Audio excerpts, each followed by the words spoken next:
Hello student of class 8, DAV Moyle Public School welcomes you online e-learning class.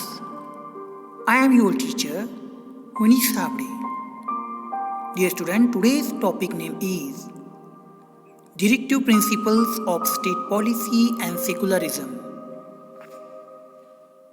Dear student, fundamental duties. It's included under Article 51A in Indian Constitutions.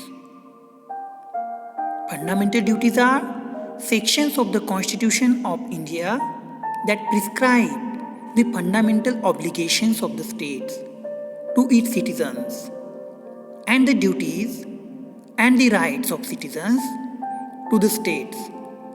These sections comprise a constitutional bill of rights for government policy, making and the behavior and conduct of citizens. These sections are considered a vital elements of the Constitution.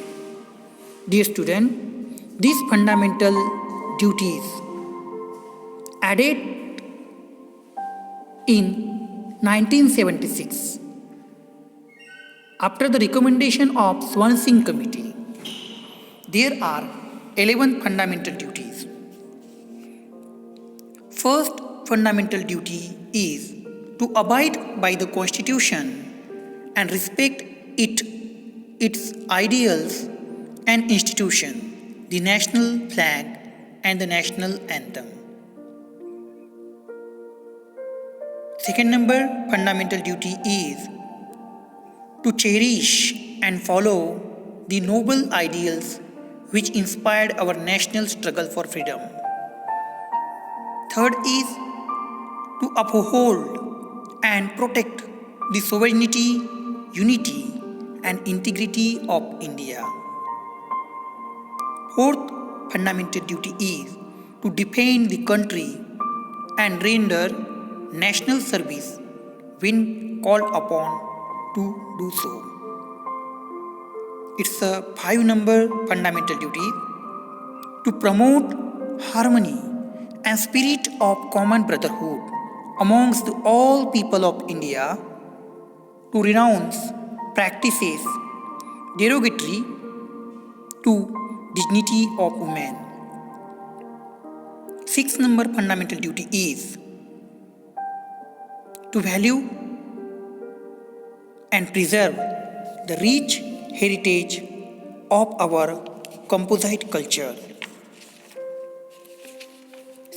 Number 7 is to protect and improve the natural environment, including forests, lakes, rivers, and wildlife, and to have compassion for all living creatures.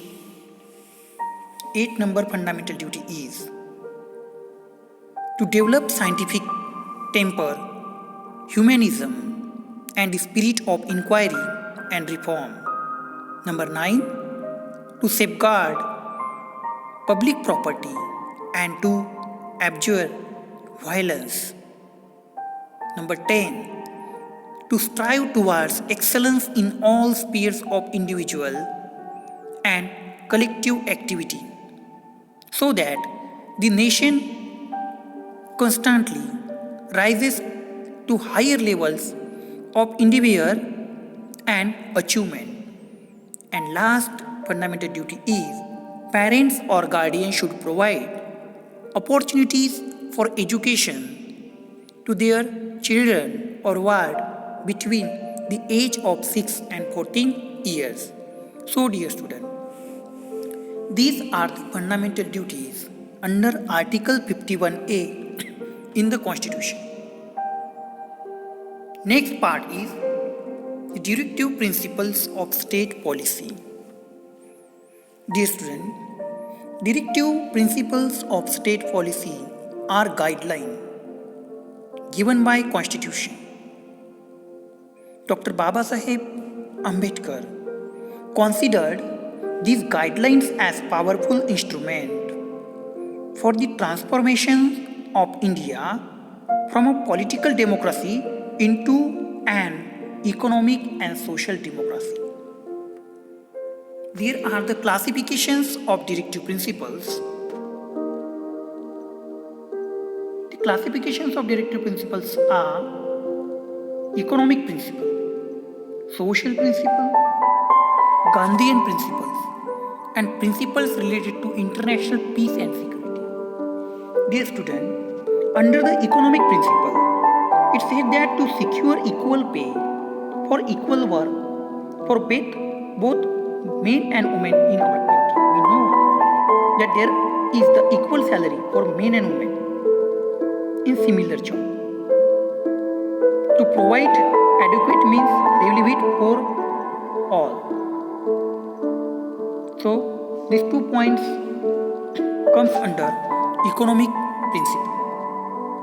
Next one is social principle. Under this principle, to make efforts to raise the standard of living and public health.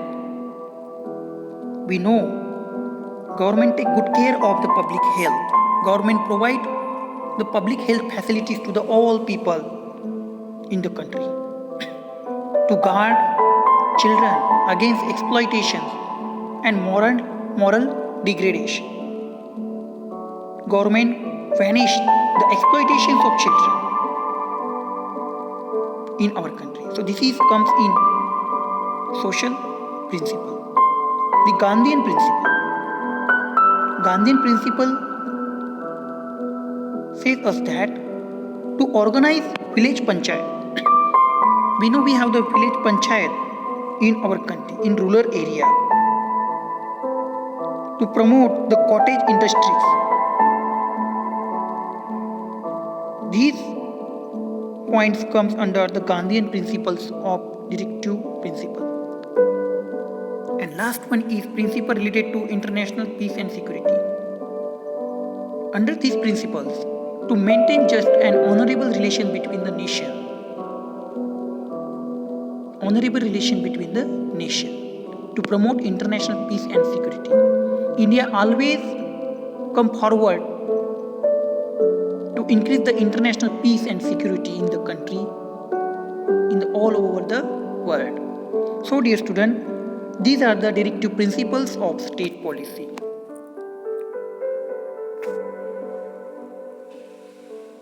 Here the significance of the directive principle of state policy. Though the directive principle of state policy are non-justiciable, yet these are the moral obligations on the part of the government at all levels to work for the welfare of the people. Many directive principles have been implemented and they have become either legislations or fundamental rights such as, dear student, right to education. In first picture, right to education has become a fundamental right. It comes in article number 21A. 21A, right to education has become the fundamental rights. Environmental Protection Act and Wildlife Protection Act have been passed in the Constitution. National Commission for Welfare of Women has been established.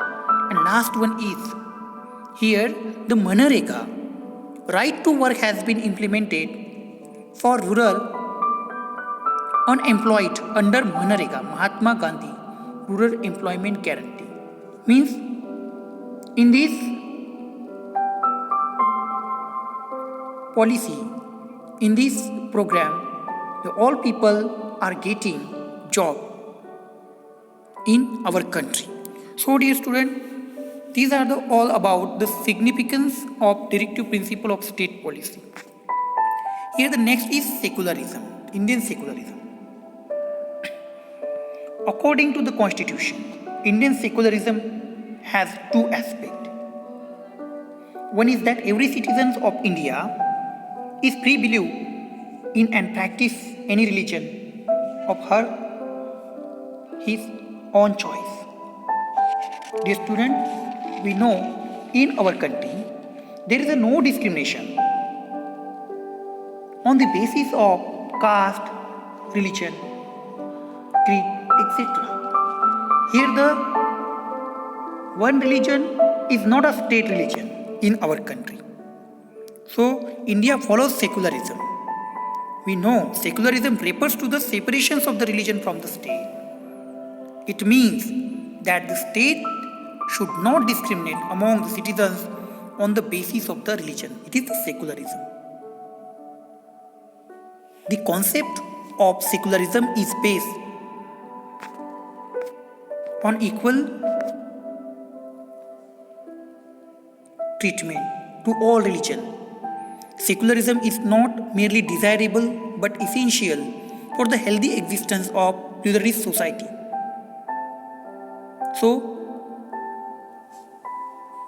if India want to increase the integrity, the unity amongst the all people living in our country, so there is so much importance of secularism in our country. So dear student, here I hope you understand today's topic well. So these are the assignment question for you on today's topic. Thank you for watching this video, dear student. We will meet in next period with new topic. Thank you for today. Thank you.